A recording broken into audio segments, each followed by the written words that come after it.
Good morning. My name is Nicole McMonigle. I am a certified dementia practitioner and the owner of Dementia Care Connections, which is a dementia consulting firm. I'm here today on behalf of Dementia Friendly Herndon, and today we're going to be talking about creating a dementia friendly community. So today we're going to talk about four things. One of them is going to be learning about the Dementia Friendly America initiative. And then we're going to be talking about what it means to be dementia friendly. I'm going to be talking about how we got started in Herndon, and then tools so you can create your own dementia friendly community. So first of all, how many of you heard of Dementia Friendly America? Great. So Dementia Friendly America is a nationwide multi-sector collaborative.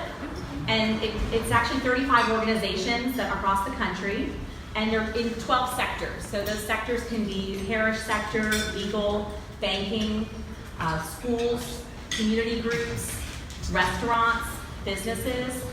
And these organizations, what their goal is for a dementia-friendly community is to raise awareness, really heighten that awareness for dementia.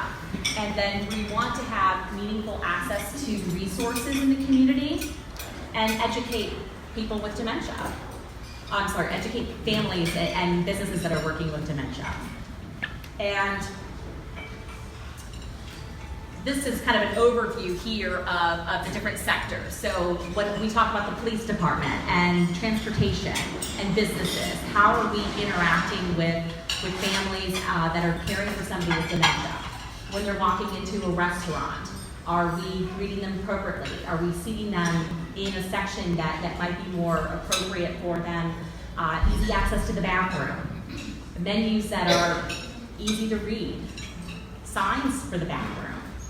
Are we talking to them in a slow manner? Not slow to where we're bringing it down too far, but just being patient and not in a hurry, and not rushing them, saying, what do you need? What can I get for you? Allowing that extra time for them. So that's part of one of the sectors here. We also have doctor's offices and churches. And these churches, really what we're doing with the churches is talking with them on identifying what it means to have dementia, signs and ways to recognize it, and then how to get them to the right resources.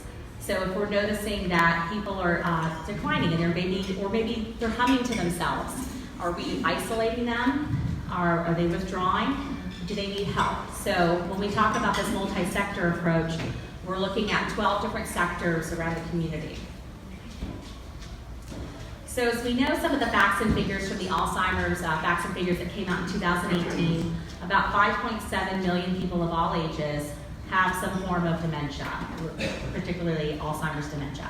And this includes 5.5 million for people age 65 and older, and about 200,000 individuals under the age of 65 that have youngest Alzheimer's.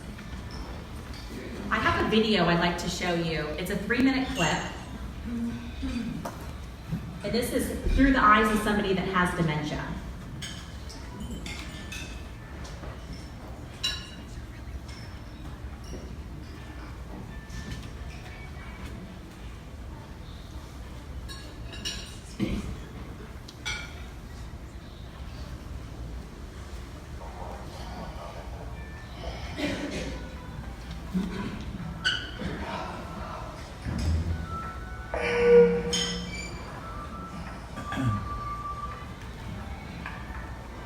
Not a lot of sound with this. I'm hoping that it'll pick up the little sound that there is to give you an idea of what's going on. You can also find this on the dfaherndon.org website.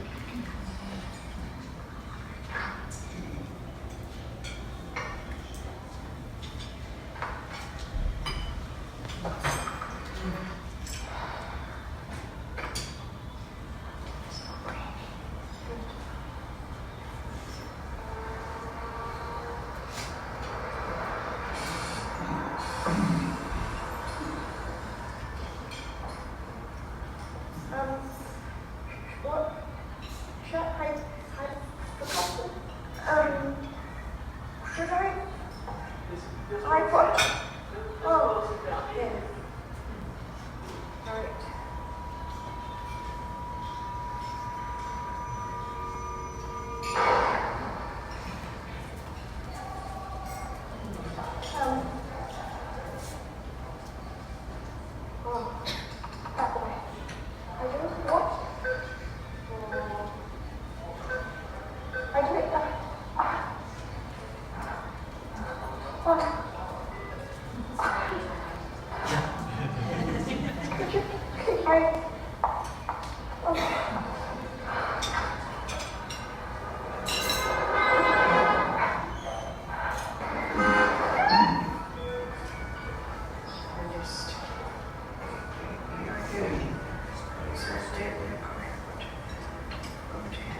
Chicken cheese. What? Chicken cheese? Sorry, oh.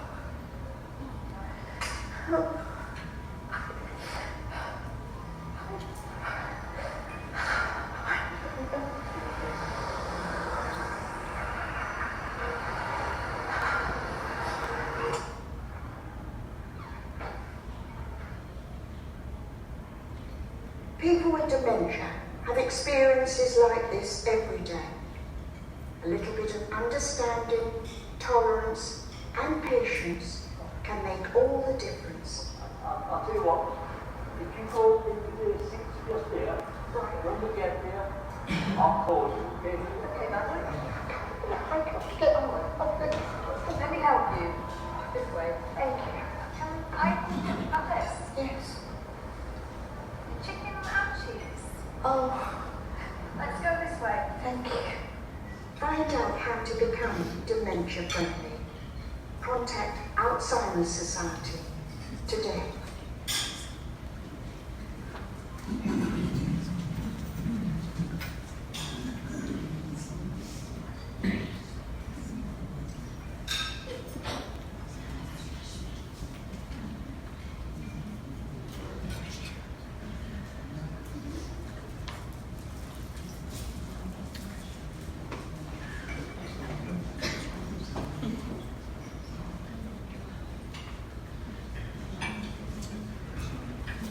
Great. That's a great clip. I think it's pretty powerful. You can see, if you didn't hear it at all, you can visit the website, dfaherndon.org, and you can see the clip in full if you missed some of the audio on it. But it's pretty powerful. Short clip, but very powerful. And it really shows how we can not assume when we see somebody that maybe is struggling, but we could be a little kinder. I think that's the message here. So let's talk about this dementia-friendly Herndon initiative and what it is. So the town of Herndon is one of 38 dementia-friendly communities in the nation. There are more and more popping up every day, but as of now, they count 38. I think it's about 18 or 20 states, so it's not in every state. And Virginia, unfortunately, wasn't one of the first states to start this, so we're a little bit behind. But the town of Herndon, the sessions that we offer are really to help people identify about dementia, what it means to have dementia, and then also how to recognize it, and more importantly, tips to communicate with somebody with dementia. And then how to help them. There's a lot of resources out there, as we know, and there's a lot of resources that people in the industry don't even realize are available. So our community action team that we have together, we put together and try to help families, and we get people that contact us, our main site, and just ask about resources because they're just not aware of what is out there. And how we got started. So Tony Reinhardt, I'm sure many of you know Tony Reinhardt. She apologizes she's not here today, so I'm speaking on her behalf. But she is the owner of 4 Comfort Keeper franchises in the area. And Tony Reinhardt is also our community leader for the group. She decided to pick up Herndon to start for several reasons. She has her business in Herndon, the town of Herndon. And when we talk about Herndon, we're talking about the 4 square mile town of Herndon, not Herndon, the larger area, the post office there, or the zip code area, but it's really that 4 square mile, the town of Herndon. So we decided to pick Herndon for other reasons to pilot the program. She knew the mayor, she knew the town council, and really Herndon has expressed they're committed to being an inclusive community. So it's a good place to start as a pilot program. We found that Fairfax County was a little bit too big, and there were a lot of hoops to jump through, and a lot of things were taking a little bit too long to go through the countywide, so we started with the town of Herndon.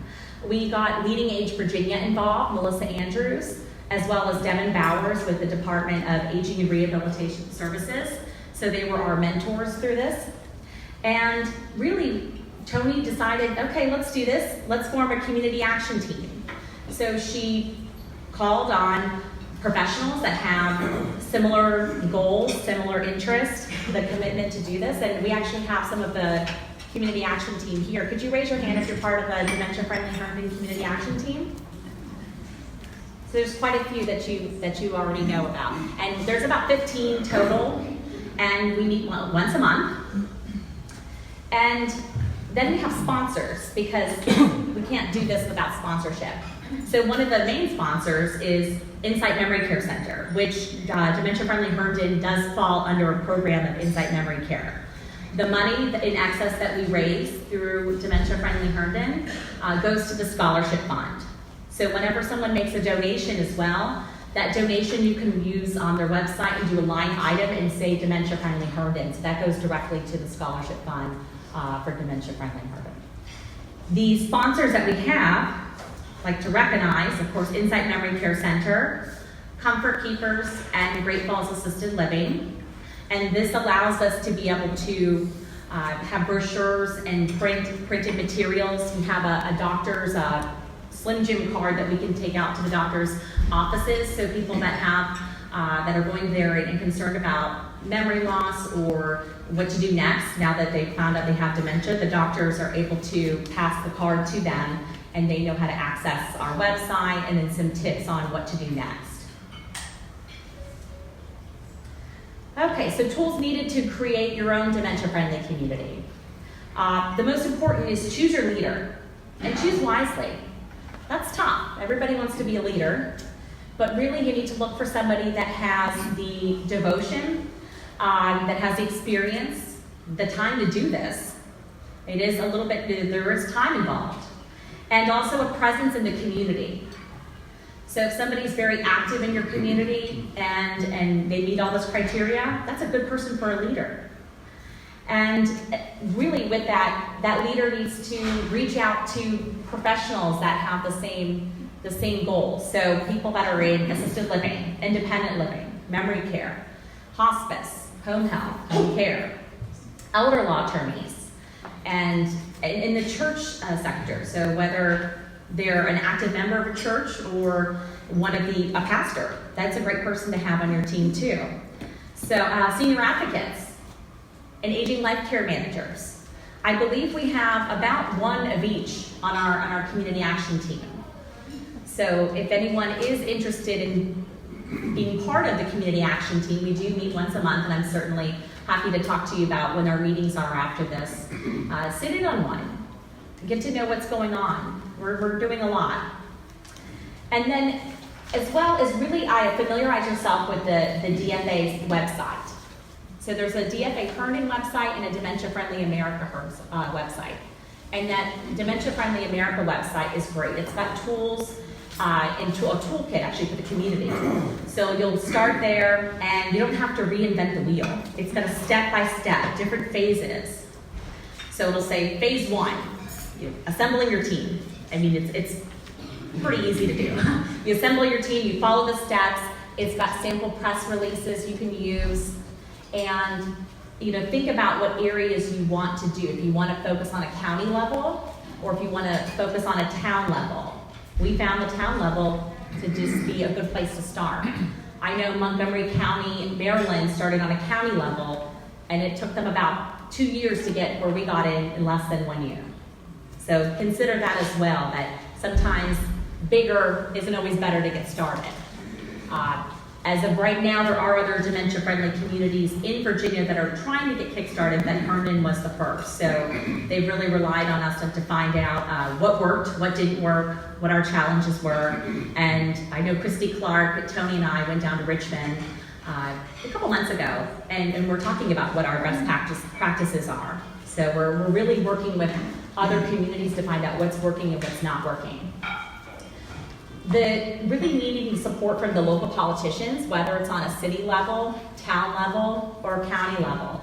So if you've got a mayor Lisa Merkel was great. She was wonderful for the town of Herndon mayor, and she was very supportive. So if you can find some local politicians that are also supportive, that's really where you want to start.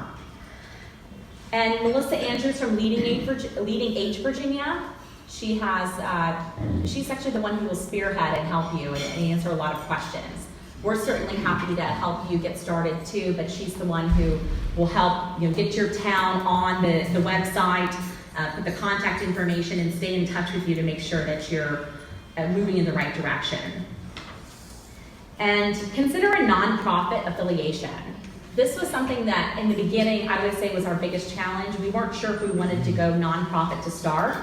And we realized after talking to other communities that the best way to go about it was going through an already existing nonprofit organization, which is why we chose Insight Memory Care Center. We have the same mission, the same goals, and so working together has been great, and as far as the training too. So we decided on Insight Memory Care Center. You don't have to use that particular organization, but there are other organizations that may allow you to piggyback. And we found that nationwide, that's what most communities, or most dementia-friendly communities, were doing. So what questions can I help answer for you about dementia-friendly Herndon? Is this an initiative with Leading Age? Like, it sounds like... Yes, so with the Dementia Friends of Virginia, this is the first pilot program that they have in the state of Virginia. So Leading Age is really our council above us to help.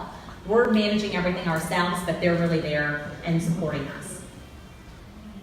Yes? How is the scholarship money used for programs or?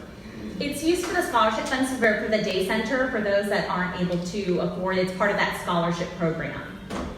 So you have to apply for it, and the information to apply is on Insight's website, but the money goes, the excess money that we have that's raised. And we do have some fundraisers that are going to be coming up in the upcoming months. We're doing a CME, hopefully in October, and there's a couple other fundraisers, so that money will go in directly to the scholarship fund, and Insight manages that.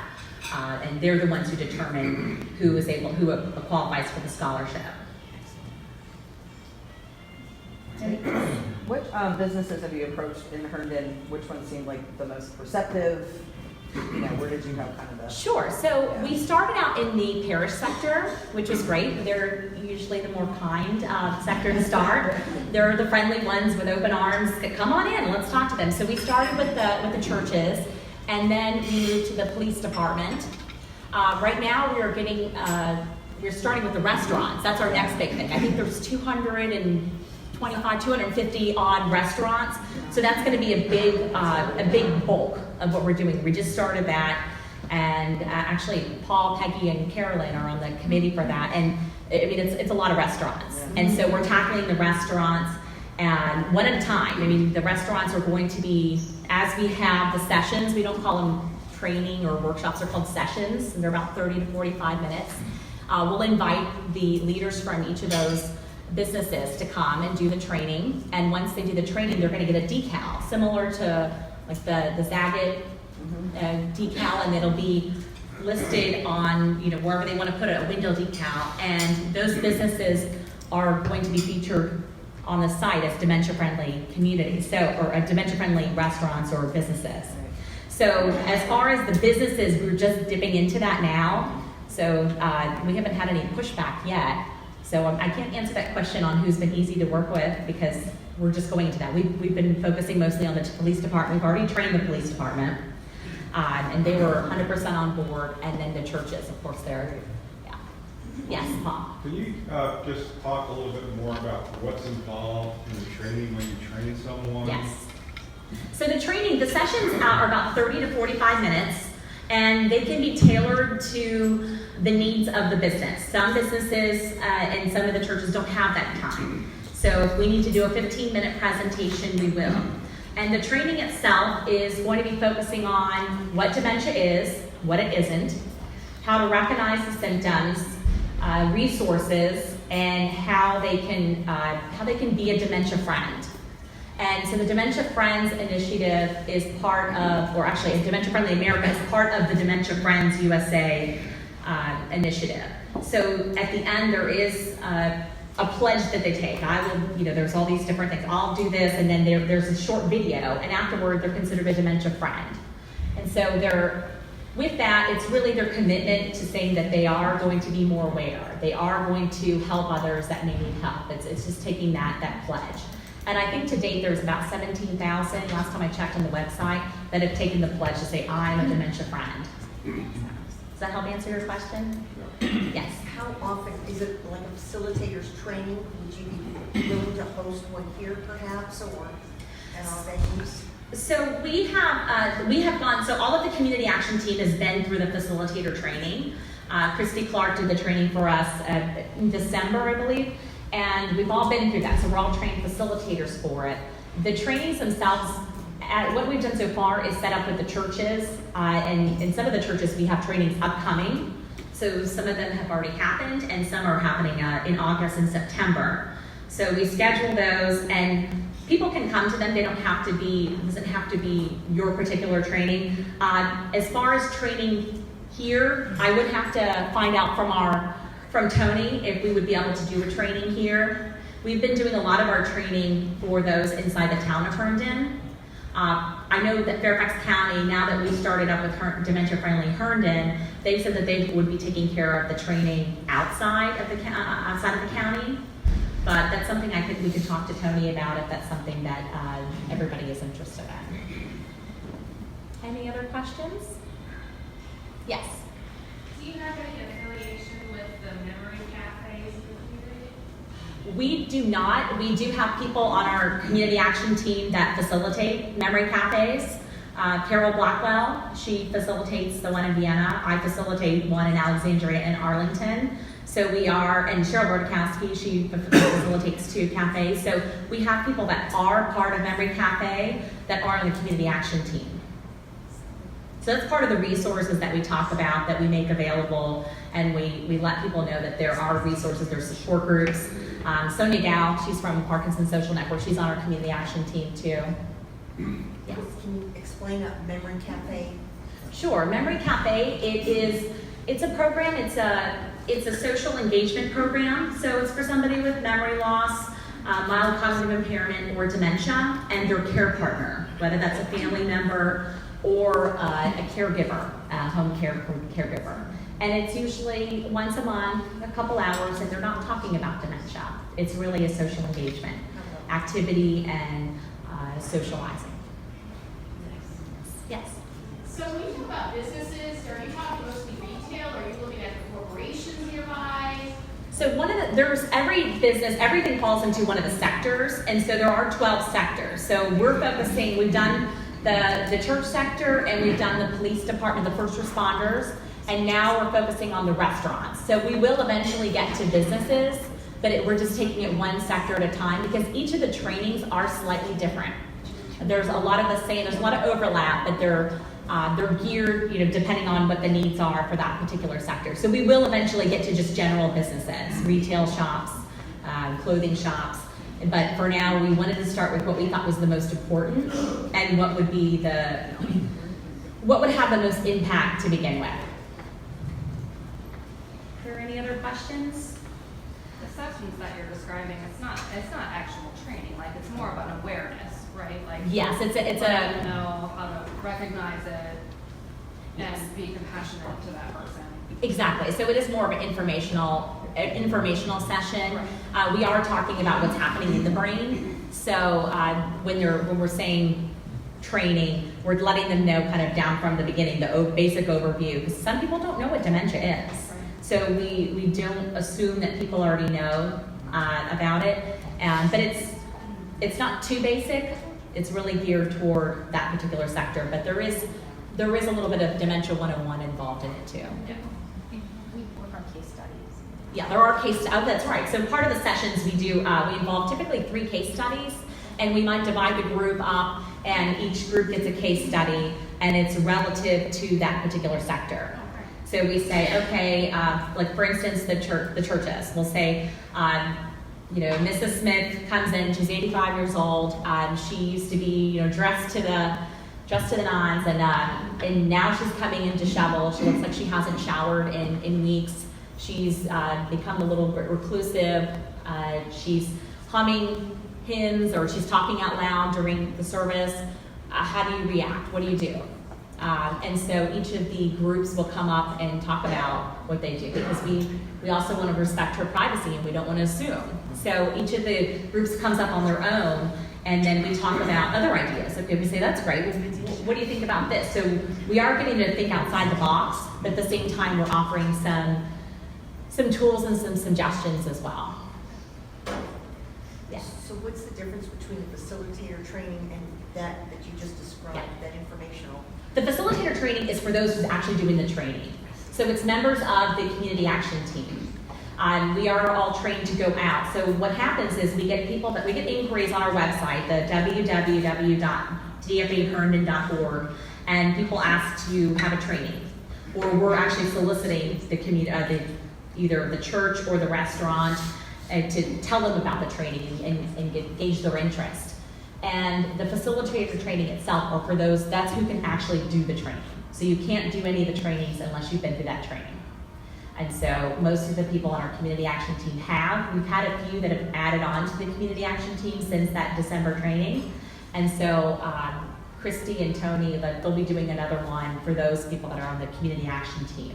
And then we take that and we are able to train the actual restaurant, the business, or the church, or the first responders. So we have, let's see, the email here, if you have any questions, dfaherndon@gmail.com. That'll be answered. We'll return whatever questions you have, if it's something I haven't answered. And also feel free to go to dfaherndon.org's website. It's got information about becoming a sponsor. We love sponsors. So if you're interested in becoming a sponsor, certainly go. As I mentioned, our sponsors are Insight Memory Care Center, Comfort Keepers, and Great Falls Assisted Living. So if you don't have any more questions, I thank you for coming. If you have any questions afterwards, just grab me. I'll be here the whole morning. Thank you.